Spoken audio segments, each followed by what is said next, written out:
Salut à tous les amis, c'est Chanet13B et aujourd'hui on se retrouve pour la troisième partie du tuto sur les stubs, donc comment générer un logiciel. Donc vous devez obligatoirement, enfin si vous voulez bien comprendre le code bien sûr, regarder la première vidéo pour l'explication et la deuxième vidéo, donc la deuxième partie, pour cette partie du code qu'on a fait dans la première vidéo. Donc si vous voulez bien comprendre, regardez les deux vidéos. Si vous avez des questions, n'hésitez pas à me les poser dans les commentaires ou mieux encore sur Facebook, c'est mieux. Donc voilà. Donc je vais pas récapituler parce que j'ai fait plusieurs fois dans l'autre vidéo. Donc, mais en gros, mais vraiment en gros, on a le logiciel qu'on a créé, qu'on vient de créer ici, qui récupère la fonction, hop, qui va créer un autre logiciel, ce logiciel va insérer la fonction, un séparateur, le titre, un séparateur et le message. Donc cette fonction va récupérer le titre, le message et elle va l'exécuter en message box. Donc voilà ce qu'a fait ce logiciel. Donc là, ça s'est fait grâce à ce code. Sauf que le logiciel ici, donc le logiciel qui doit être dans le même fichier, n'existe pas encore. Donc c'est pour ça qu'on va le créer. Donc pour le créer, il va falloir créer un nouveau projet. Donc pour créer un nouveau projet dans le même projet, en fait, donc c'est un nouveau projet qui va se gérer avec la même fenêtre Visual Basic, vous allez tout simplement faire clic droit ici et ajouter. Ouais, non, c'est pas comme ça. Édition. Non, fichier. Voilà, et ajouter nouveau projet. Donc en fait, le nouveau projet va s'ajouter ici. Mais bon, moi, ce que je vais faire, c'est le mettre dans une nouvelle fenêtre. C'est mieux, parce que après, il y en a qui vont me dire, ouais, mais ouais, si c'est dans la même fenêtre, c'est normal que ça puisse récupérer, etc. Donc on va créer ce nouveau projet. Attends que Visual Basic se lance. C'est même pas lancé, super. Voilà, donc on crée un nouveau projet. On va l'appeler stub. Donc le stub de messagebox build. Donc en fait, l'exemple. C'est un fichier exemple. Donc c'est celui-là. Celui-là. Nous, on va écrire ce code-là. Donc dans le stub, donc ça c'est ce qui va afficher le message. Donc pour afficher le message, bien sûr, on n'a pas besoin de la forme. Donc on aurait pu créer un module aussi, mais bon, on va créer une forme, c'est mieux. Donc la forme, ce qu'on va faire, donc bien sûr, c'est pas très pro de faire ça, c'est pour ça que j'ai dit qu'on aurait pu créer un module à la place, ou même une classe à la place de faire une forme. Donc un module, c'est juste du code en fait, il n'y a pas d'éléments graphiques, il n'y a pas de fenêtre. Mais donc nous, ce qu'on va faire, vu qu'on est habitué à faire ça, vu que je suis habitué à faire ça, on va mettre une forme qu'on va complètement camoufler. Donc on enlève le texte. Position, on s'en fout. On va faire par le début, c'est mieux. Control box, on enlève. Enablement, ça, on s'en fout. On peut mettre face, ça change rien, mais on va mettre trop quand même. Border style, on va mettre none, donc aucun bord. L'icône, on s'en fout. Ça, on enlève. Maximum, minimum box. Opacité, 0. Show icon, non. Show in taskbar, non. Size, on va mettre 1, 1. Comme ça, il est tout petit. Et c'est bon. Et Windows 10, bon, pour être sûr et certain, minimize. Voilà, donc là on est sûr que quand on ouvre le logiciel, il se passe rien. Donc bien sûr, on veut pas qu'il se passe rien, on veut que ça affiche un message. Donc on va double-cliquer ici. Et vu que ça marche pas parce que c'est trop petit, on va juste aller dans les événements, on va aller dans Form Load. C'est où? J'ai fait une... Non, pas d'erreur, pourquoi? Non, juste un trou en fait. Voilà, load. Donc là, c'est ce qui va s'exécuter quand le logiciel va s'ouvrir. Si je teste, voilà, on peut voir qu'il y a que le message. Donc bien sûr, on veut pas qu'il affiche ce message-là, on veut qu'il affiche ce message avec les paramètres qu'on a spécifiés. Donc je vous rappelle bien sûr que ce code, quand il va s'exécuter, les arguments, donc le titre et le message, seront dans le logiciel, à la fin du code. Donc ça veut dire que le code Visual Basic sera là. Donc imaginez que ça c'est le code binaire. À la fin, il y aura le séparateur, le titre, le séparateur, le message. Donc en gros, ça sera ça. Donc ça c'est le code binaire, ça c'est ce qu'on aura. Donc ça c'est ce qui va être inséré par le logiciel qu'on a fait dans l'ancienne vidéo. Et ensuite, le code qu'on va mettre ici va permettre de récupérer ça, de récupérer le titre, le message et de l'afficher. Voilà ce qu'on va faire, tout simplement. Donc là dans form 1 load, on va pas créer de fond, je sais pas, on va pas, enfin ouais, on va pas créer de fonction. On va tout mettre dans form 1 load, ça va être plus simple. Donc bien sûr, ne pas oublier de déclarer un variable séparateur. Pourquoi? Parce que comme je viens de vous l'expliquer, il y a le séparateur, le titre, le séparateur, le message, et il va falloir séparer le titre et le message grâce au séparateur. Donc bien sûr le séparateur string, il doit être exactement le même, aux caractères près, aux accents près, tout près, aux espaces, tout, et le même que celui-là. Sinon ça marchera pas. Voilà, on a créé le séparateur. Ensuite, donc, comme je vous l'ai expliqué dans l'autre vidéo, ce qu'on va faire, c'est en fait récupérer le data de lui-même. En fait, ce logiciel, ce qu'il va faire, c'est récupérer la valeur binaire de lui-même. Pourquoi de lui-même, donc de ce logiciel-là? Tout simplement parce que dans ce logiciel-là, à la fin, il y a le titre et le message. Donc c'est pour ça qu'on va le récupérer. Donc pourquoi il y a le titre et le message? Simplement parce que ce logiciel l'a fait. Donc pourquoi? Parce qu'il a injecté data, donc il a injecté le code ici, plus donc data, séparateur titre, séparateur message. Donc c'est pour ça qu'il est à la fin de ce logiciel, quand le logiciel va être exécuté. Donc voilà pourquoi le logiciel est, je l'ai dit au début de la première partie que ça va être un tuto assez compliqué parce qu'on va pas pouvoir tester. C'est-à-dire qu'on écrit tout le code et on teste. Si ça marche, il va falloir tout recommencer. Pourquoi? Parce qu'on ne peut pas tester au fur et à mesure. Il faut vraiment que tout soit fait, tout soit terminé et ensuite on va pouvoir tester pour que ça marche. On ne peut pas tester au fur et à mesure comme n'importe quel autre logiciel. Donc on s'ouvre nous-mêmes. File open. Bon, comment s'ouvrir? Donc on insère une idée, on n'oublie pas. Comment s'ouvrir? Tout simplement avec la fonction application.startupPath. Donc qui récupère juste... non, pas startup, executable path, pardon. Voilà. Startup Path c'est pour récupérer le dossier et executable path pour récupérer l'exécutable. Donc le dossier plus l'exécutable. Donc en gros là, on s'ouvre nous-mêmes. Donc ce logiciel va s'ouvrir lui-même. Après open mode binaire aussi. Et open access pardon en read. Il a juste besoin de lire ce qu'il y a, pas besoin de mettre quelque chose.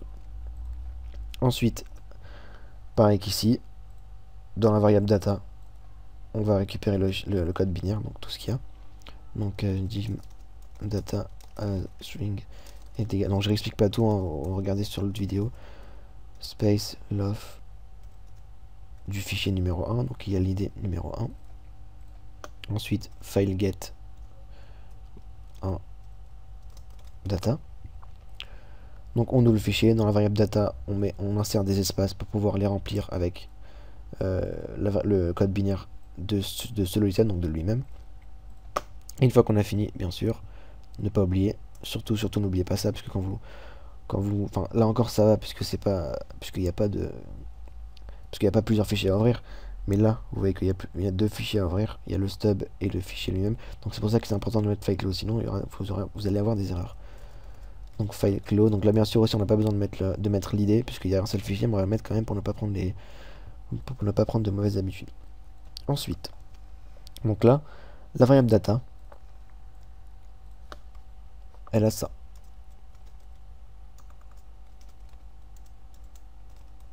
Voilà, la variable data contient ce code-là. Pourquoi elle contient ce code-là? Parce que le logiciel qu'on a créé ici a rempli le code binaire, le titre, donc un séparateur, le titre, un séparateur et le message. Donc nous en fait ce qu'il va faire ce logiciel, c'est récupérer le séparateur et séparer en plusieurs parties le logiciel. Donc comme en plusieurs parties, c'est-à-dire ça et ça. Mince. Et ça. Donc on a data qui ne sert à rien, qui est le code du logiciel, qu'on peut rien faire. De toute façon, on peut rien faire, on peut pas modifier du binaire avec du Visual Basic. Mais nous, ce qui nous intéresse, c'est le titre et le message. Ouais, c'est chiant, on puisse pas faire ça. Voilà. Donc, on va le faire grâce à la fonction split. Donc split. On va d'abord déclarer une variable. Et cette variable, ça va être un tableau. Donc pourquoi un tableau? Donc ça vraiment je peux vraiment pas expliquer, enfin je peux expliquer mais ça va être trop long, c'est pas du tout le but de la vidéo. Si vous ne savez pas ce que c'est, regardez le tuto sur le site du zéro et au pire vous me dites je fais un tuto spécial pour les tableaux. C'est très simple mais en gros c'est pour c'est une variable qui va contenir plusieurs éléments, donc là en l'occurrence les éléments qu'il va obtenir c'est le titre et le message. Donc dans ce tableau, qu'est-ce qu'on va insérer? Tout simplement le titre et le message. Donc on va mettre option. Donc le tableau option va être égal à donc la fonction split. Donc on va couper. Donc là, ce qu'on va mettre en première valeur, c'est ce qu'on veut couper. Donc qu'est-ce qu'on veut couper? C'est data. Et avec quoi on veut le couper? Avec le séparateur. Donc là, qu'est-ce qu'il y a ça? Donc à quoi sert ce que je viens de marquer là? Simplement que le tableau option, donc la variable option, va couper data avec le séparateur. Donc ça, donc le séparateur c'est ça. Donc nous bien sûr c'est celui-là. C'est pas le même, ça c'est juste pour l'exemple. Donc il va couper tout ça, donc ça c'est data, avec le séparateur. Donc ce qui fait qu'on aura ça et ça. Voilà, on aura la première partie, la deuxième partie, la troisième partie. Aussi l'idée du tableau, celui-là c'est le 0, celui-là c'est 1, celui-là c'est 2. Donc ça commence par 0, faut pas oublier ça. Hop. Voilà. Donc, ensuite, ce qu'on va ouvrir, ce qu'on va faire maintenant, bah tout simplement là c'est fini. Ce qu'on va faire maintenant, on va afficher le message. Et dans le message, ce qu'il faut mettre, donc là c'est là on va mettre le message du logiciel. Donc bon, je suis désolé, ça fait plusieurs fois que je le refais. Comme je vous l'ai dit, donc ça c'est ce qu'on a récupéré, ça c'est la variable option, le tableau option. Donc le 0 c'est le codage, le 1 c'est le titre, le 2 c'est le message. Nous d'abord c'est option de 2 qu'on va récupérer, donc l'option numéro 2. Donc option de 2. Hop, on va mettre ensuite une erreur, c'est mieux. Ou une exclamation, une information comme vous voulez, mais on va mettre une erreur dans critical. Hop, et là on va mettre le titre, donc option de 1. On ferme, on n'oublie pas mettre and. On enregistre. Enregistrer. Là aussi j'ai oublié de l'enregistrer. Enregistrer. Donc voilà, là le tuto est terminé. On va bien sûr tester. Donc vu que tout est enregistré, on va tout aller récupérer. Ici, utilisateur, USB, mes documents. Moi je suis bête, c'était là. C'est ici je crois. Project, non même pas. Ici, project. Voilà. Donc ça, c'est le message box build. Donc ça, je vais faire ouvrir dans une nouvelle fenêtre. Et ça, c'est le message box, enfin ça c'est le message box build et ça c'est le stub. Ça c'est ce qu'on vient de créer. C'est ce qu'on a créé dans l'ancienne vidéo. Donc bien sûr, il faut tout mettre dans le même fichier, dans le même dossier. On va créer un nouveau dossier sur le bureau. Donc dans ce dossier, on va mettre le logiciel qui permet de créer le logiciel et l'exemple en fait. Donc ça c'est bon, on va mettre ça comme ça et ça comme ça. Donc bien sûr, là on va pas le laisser comme ça. Pourquoi? Parce que dans le logiciel qu'on a créé dans l'ancienne vidéo, on a voulu récupérer stub.exe. Donc là bien sûr il n'y en a pas, puisque c'est ce logiciel qui veut récupérer stub.exe. Mais là vous pouvez voir qu'il n'y en a pas les stub.exe. Le stub.exe c'est celui-là. Donc on va bien sûr le renommer en stub.exe. Hop. Celui-là on l'exécute pas. Pourquoi? Parce qu'il ne contient rien. Si je fais ouvrir avec Notepad, il contient juste le code binaire, mais il ne contient pas le titre et le message. Mais vous allez voir que c'est très simple. Ça je vais juste enlever. Donc je le lance. Donc, bien sûr non, voilà, l'antivirus qui croit que c'est un virus. Enfin il croit. Il y a des soupçons. Donc le titre, salut. Le message, ça va. On appuie sur le bouton. On demande de choisir un fichier. Donc là, on en est ici. Donc voilà, le logiciel s'est arrêté ici. On va mettre tuto.exe. On enregistre. Le fichier a été créé avec succès. Donc là, ce qui s'est passé, c'est que ce code, donc ce logiciel, je récapitule maintenant pour ne pas le faire après, comme ça va être plus simple, je récapitule en même temps. Donc ce logiciel-là a récupéré le code. En fait, on va voir, ce qu'il a fait en fait, c'est pris ce fichier, il l'a copié, et il a rajouté le titre et le message à la fin du fichier. Donc là, on peut le voir que là, ça, c'est exactement la même chose que ici. Donc, bien sûr, vous n'allez pas le voir, mais c'est la même chose, sauf qu'à la fin, il y a le titre et le message. Donc bien sûr ça vous pouvez le crypter après, bon ça c'est un autre tuto, c'est pas le but de la vidéo. Et donc si j'exécute ce logiciel, donc bien sûr bon, antivirus, continue exécution, alors là il y a une erreur, je vais juste voir pourquoi.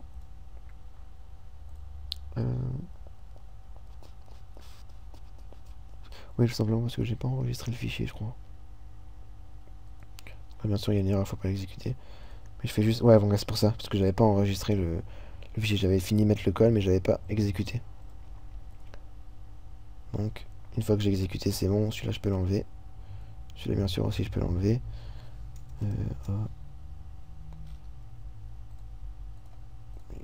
Hop. recommencer. Voilà. Maintenant j'ai plus qu'à la récupérer encore. Il est ici. On va le renommer en stub. Hop, voilà. Donc là si je recommence. Salut. Ça va. Bouton 1. Je vais enregistrer, on va mettre un autre nom. youtube.exe. Enregistrer, le fichier a été créé avec succès. Si j'exécute, l'antivirus, je vais le désactiver la prochaine fois. Donc voilà, donc salut, et ça va. Donc voilà, donc le tuto marche bien. Par contre là, je vais mettre le projet dans la description parce que c'est vraiment un peu galère de faire ce tuto. Comme ça vous allez pouvoir vous entraîner à analyser le code et tout. Donc n'oubliez pas qu'il y a 2 projets. Je sais pas si je récapitule, parce que c'est un peu chiant, je l'ai fait beaucoup de fois et c'est vraiment simple une fois qu'on a compris. Je récapitule vraiment en 2 secondes. Ce logiciel a récupéré, donc le logiciel ici a récupéré le code de ce logiciel. Il a ensuite copié ici, dans un endroit qu'on a choisi. Non, on va pas le mettre. Donc il l'a copié, il a rajouté à la fin, comme on peut le voir. Non, mais bon, là il est pas. Bon, et voilà, justement, il y est pas. C'est pour ça qu'il a rajouté, le séparateur, le titre, le séparateur, le message. Il a enregistré. Hop, donc c'est bon, là le fichier est enregistré. Et ensuite, quand celui-là va être exécuté, donc en fait, ça c'est ce qu'on a dessiné. Si on a décidé de l'appeler en E3, il va s'appeler en E3. Ensuite, ce fichier, qu'est-ce qu'il va faire? Donc là, on va pas l'exécuter parce que ça marche pas, le séparateur n'est pas le même. Donc la fonction, donc là, tout le code, qu'est-ce qui signifie ce code? Ça signifie tout simplement ce qu'on a mis ici, donc ça. Et donc, qu'est-ce que c'est ça? Simplement récupérer tout ça, tout le code, le séparer en plusieurs parties. Donc, on a la partie code, la partie titre, la partie message. Et on va tout simplement récupérer la partie titre et récupérer la partie message, donc le code on s'en fout, et l'afficher en message. Donc voilà. Bon, j'espère que vous avez compris. Au pire, c'est une idée que j'ai eue pendant la vidéo, pendant que j'expliquais. Si vous n'avez pas compris, donc je peux tout fermer, j'enregistre, bon, pas besoin d'enregistrer ça aussi. Ça j'enlève. Donc j'ai une petite idée. On va pas enregistrer. C'est en fait si vraiment vous n'avez pas compris, si vous avez besoin d'aide et tout, je ferai un live. Donc un live un truc en direct sur YouTube qui vous expliquera. Donc en fait je referai ce tuto et je regarderai les commentaires tout le temps, et dès qu'il y aura une question j'y répondrai. Donc en gros ça va vous permettre de savoir, enfin de me suivre pendant le tuto, et hop, dès que vous n'avez pas compris quelque chose, vous marquez un petit truc dans le chat, ouais j'ai pas compris, pourquoi t'as fait ça, pourquoi t'as fait ça, pourquoi t'as fait ça et pourquoi t'as pas fait ça, et je vous l'explique, comme ça au fur et à mesure vous comprenez comment ça marche. Donc voilà, j'espère que vous avez aimé ce tutoriel, et on se retrouve plus tard dans les vidéos. N'hésitez pas à me suivre sur ma page Facebook, à me suivre sur Twitter, à mettre un petit like si vous avez aimé, enfin tout ça, vous connaissez maintenant. Donc voilà, j'espère que vous avez aimé cette vidéo, c'était Charlie 13B. Allez, salut!